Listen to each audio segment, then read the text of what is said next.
So good morning और आप सभी स्वागत में कौन है यूट्यूब वीडियो में। आई होप आप सभी अच्छे होंगे। आज है 15 जनवरी। दिसंबर पूरा बीत चुका है, जनवरी भी आधा बीत चुका है और अब तो ठंड धीरे धीरे कम होने वाली होती है। बट अभी यहाँ इतना टेम्परेचर ड्रॉप हुआ है पिछले 2 दिनों से कि काफ़ी ज़्यादा ठंड बढ़ चुकी है। और पिछले 3 सालों से मैं धनबाद में रह रहा हूँ और इतना कम टेम्परेचर मैंने पहली बार एक्सपीरियंस की। इतनी ज़्यादा ठंड पहली बार एक्सपीरियंस किया पिछले 2 दिनों में। अभी देखो कितना टेम्परेचर हो रहा है, 8 डिग्री है टेम्परेचर।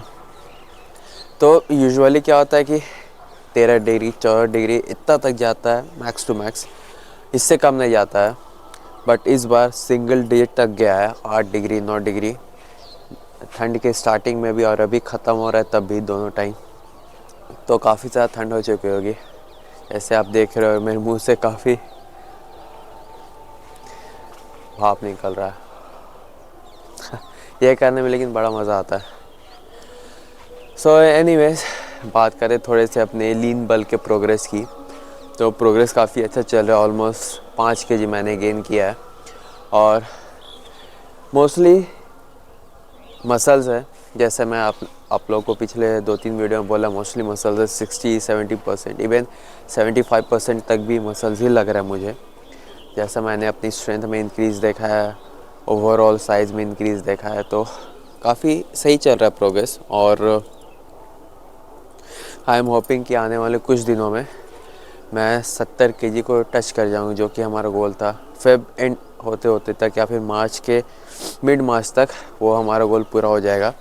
अभी ऑलमोस्ट बॉडी वेट 68 है, तो धीरे धीरे बढ़ा रहे, कोई हड़बड़ी नहीं है। जल्दी बढ़ाना रहता मुझे तो बस कैलोरीज इंटेक एकदम बढ़ा देता, बट मुझे वो नहीं करना है। और जैसे जैसे हमारा बॉडी वेट बढ़ रहा है, मैंने अपनी थोड़ी बहुत कैलोरीज इंटेक भी बढ़ाई, क्योंकि ऑब्वियसली जैसे जैसे आपका बॉडी वेट बढ़ता है आपको और एक्स्ट्रा कैलोरीज की रिक्वायरमेंट होती है, ताकि आप प्रोग्रेस करते रहो उसी तरीके से। क्योंकि आपका BMI बढ़ता है ओवरऑल, तो ऑब्वियसली आपको कैलोरीज बढ़ानी पड़ेगी। और जो कैलोरीज हम बढ़ा रहे हैं वो मोस्टली कार्ब्स और थोड़े बहुत फैट से बढ़ा रहे हैं, क्योंकि प्रोटीन ऑलरेडी हाई है, तो और ज़्यादा एक्स्ट्रा प्रोटीन कंज्यूम कर कोई फ़ायदा नहीं है, वो एक तरह का वेस्ट ही होगा। I am consuming enough protein, तो कार्ब्स और फैट से बढ़ाएंगे अपनी कैलोरीज को और थोड़े थोड़े सरप्लस में, 100-150 के सरप्लस में बढ़ाएंगे, ताकि धीरे धीरे क्लीन मसल गेन होता रहे, क्लीन बल्क हो, ना कि डर्टी बल्क। डर्टी बल्क हम नहीं करने वाले कभी भी, वो तो बस जंक फूड खा लो, अब सरप्लस में खाओ 500-1000 का, वो तो ऐसे भी हो जाएगा। और जो कि 90% जिम गोवर्स करते बल्क के नाम पे, कि वो चीट करने लगते अपनी डाइट से, अपने आप को एक्सक्यूज़ देते हैं कि चलो अब तो बल्क कर रहे, अब खाओ चीट मील पर दबा के एकदम भैंस जैसा खाते जाओ। वो आप लोगों को नहीं करना है, हम नहीं करेंगे ऐसा, कि हम समझदार लोग हैं, हम ऐसा नहीं करेंगे। और मेरी ऑडियंस भी ऑब्वियसली समझदार हो चुकी होगी इतने वीडियोस देखने बाद मेरे बल्क और कट के। और मैं कोई भी ऐसी फैंसी डाइट फॉलो नहीं करता हूँ, ऐसे फैंसी फूड नहीं खाता हूँ। सारे फूड सिंपल है, जो कि डे टू डे लाइफ में हर कोई खाता है और हर एक जिम को उनके बारे में पता है। लाइक ब्रोकली, चिकन, राइस, रोटी, दाल, दही, सारे जिम गोर्स को इनके बारे में पता है। बट जो कि आई थिंक कि मैं डिफरेंट करता हूँ, जिससे मुझे लगातार प्रोग्रेस मिल रहा है। इवन 5-6 सालों की ट्रेनिंग के बाद ही वो है अपने कैलोरीज का काउंट करना, अपनी ट्रेनिंग को ट्रैक करना और एकदम इंटेंस ट्रेनिंग करना टिल फेलियर। तो इन छोटी छोटी चीज़ों को आप करके ना लगातार प्रोग्रेस कर सकते हो।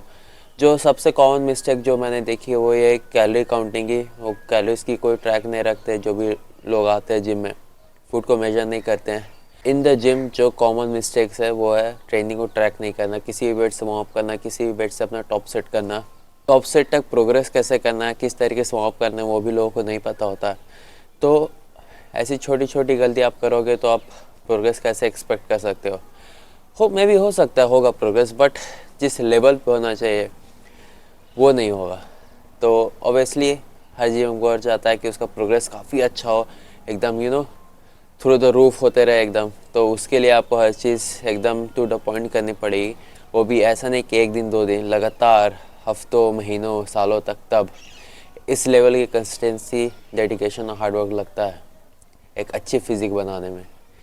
आपने कितने ही लोगों को देखा होगा कि जिनकी अच्छी फिज़िक है, इंस्टाग्राम पे बहुत सारे लोग दिख जाते हो but they are in the top 1%। तो 1% तक जाने के लिए ये सब चीज़ें करनी पड़ेगी सालों तक।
वर्कआउट भी पूरा हो गया और लास्ट में मैंने 30 मिनट कार्डियो भी किया। यूजुअली मैं 20 मिनट का था बट अब मैंने कैलोरीज बढ़ा दी है तो थोड़ा बहुत कार्डियो भी बढ़ाया ताकि थोड़ा सा एक्स्ट्रा कैलोरीज बर्न हो और बेटर डाइजेशन हो, बेटर मेटाबॉलिज्म, ताकि जो फैट गेन है मैं उसको मिनिमाइज कर सकूं। एकदम एलिमिनेट तो नहीं कर सकता मैं बट ऑब्वियसली मिनिमाइज कर सकता हूँ, तो वही करने की कोशिश है और काफ़ी अच्छा प्रोग्रेस चल रहा है। और मैं उतना बात नहीं कर पाया, वर्कआउट के बीच में कोई म्यूजिक चल रहा था तो कॉपीराइट आता, तो मैंने सोचा ठीक है लास्ट में बात कर लेंगे। जो मेन चीज़ है वो तो मैसेज जो मैं आप लोग देना चाहता हूँ और जो इन्फॉर्मेशन है वो है, तो कभी भी दूँ, चाहे वर्कआउट के बीच में या फिर लास्ट में। सो एनीवेज काफ़ी प्रोग्रेस सही चल रहा है। अब इंक्लाइन बेंच पे मैं यूजुअली क्या करता था, जब से मैं लीन बल्क कर रहा हूँ पिछले 1.5-2 महीने से, तो मैं पहला सेट वर्किंग जो रहता था 30 के साथ करता था। उसके साथ मुझे फेयरली 10 रेप्स आते थे और 35 के साथ उसके बाद करता था तो 3 रेप आते हैं जब मैंने अपना लीन बल्क स्टार्ट किया था। उसके बाद धीरे धीरे प्रोग्रेस करते करते करते करते अभी ये सीन हो गया था पिछले 1-2 वीक से कि जो मेरा इंक्लाइन बेंच था 30 के एक साथ मुझे उसके साथ 14-15 रेप आते थे और 35 के साथ उसके बाद मैं करता था तो 5 से 6 आ रहे थे। तो ऑब्वियसली जब मैंने देखा कि 30 के साथ मुझे 14-15 आ रहे हैं, उतना हाई रेप्स पे जाने की ज़रूरत भी नहीं है क्योंकि पहला एक्सरसाइज है तो थोड़ा सा लो रेप्स पे भी काम करना रहता है।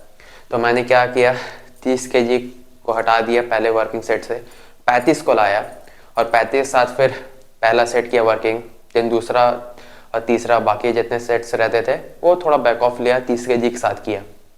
बट आज जो मैंने किया है वो पहले मैंने कभी नहीं किया था अपने वर्कआउट सेशन पिछले 1.5-2 महीने से। वो ये था कि पहला सेट 35 का लगाया, 6 रेप्स आए जिसमें से मैंने लिफ्ट भी सेल्फ किया और दूसरा सेट लगाया उससे मुझे 7 रेप्स आए क्योंकि पहला सेट में मैंने जैसे बताया मुझे लगा कि उतने वार्म नहीं हुई मेरी बॉडी, ट्राइसेप्स हल्के से और वार्म होने चाहिए थे। तो दूसरा सेट में 7 रेप्स है वो भी सेल्फ लिफ्ट किया। अगर शायद पीछे से कोई उठा के देता मुझे तो मे भी शायद 8 आ जाते हैं, बट कोई नहीं, प्रोग्रेस इज स्टिल प्रोग्रेस। और तीसरा सेट भी 35 के साथ ही किया मैंने और उसके साथ मुझे 6 रेप्स आए वो भी सेल्फ।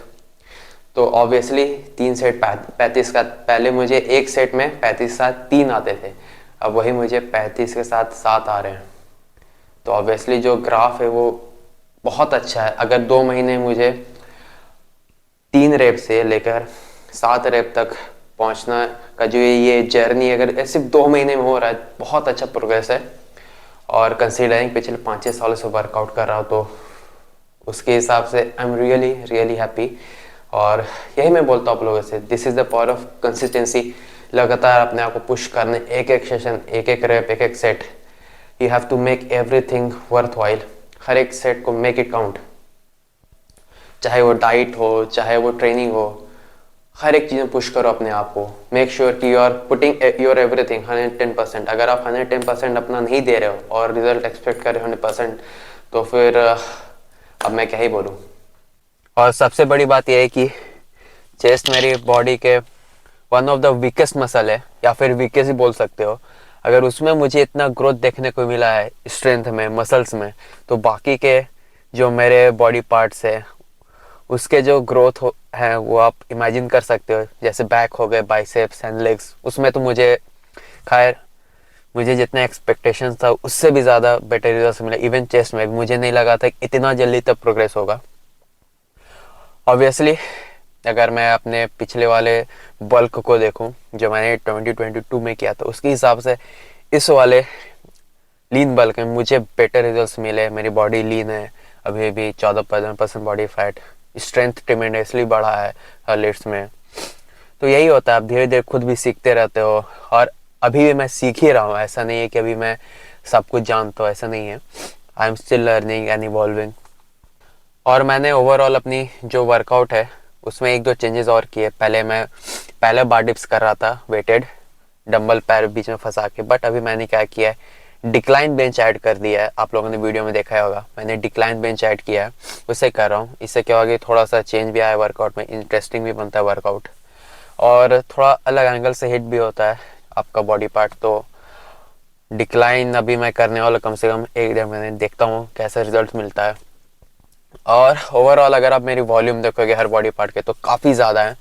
चेस्ट के मैंने लगभग 9-10 सेट किए, और शोल्डर के भी वही सेम 7-8 सेट्स किए, ऐसे कुछ।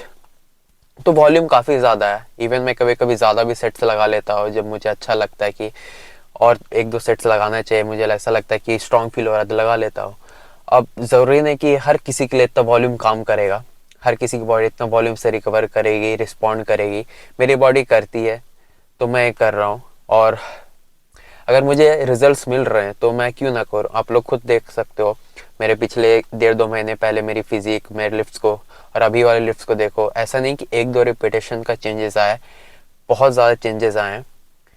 तो अगर मेरे लिए वो काम कर रहा है तो मैं डेफिनेटली वो कंटिन्यू ही करूँगा, उसी को फॉलो करूँगा। बहुत सारे लोग वॉल्यूम ट्रेनिंग में उतना भरोसा नहीं करते हैं, कम सेट्स करते हैं, 6-7 सेट्स करते हैं और इंटेंसिटी ट्रेनिंग करते हैं। ठीक है, उनके लिए काम करें, मैं नहीं बोल रहा हूँ वो गलत है, बट हर किसी की बॉडी अलग है, हर किसी की बॉडी अलग तरीके से रिस्पॉन्ड करती है। तो थोड़ा सा एक्सपेरिमेंट करके आपको देखते रहना चाहिए कि आपके लिए बेटर क्या काम कर रहा है। सो या आज की इस वीडियो को रखते हैं यहीं तक, और अपने टॉक को भी रखते हैं यहीं तक।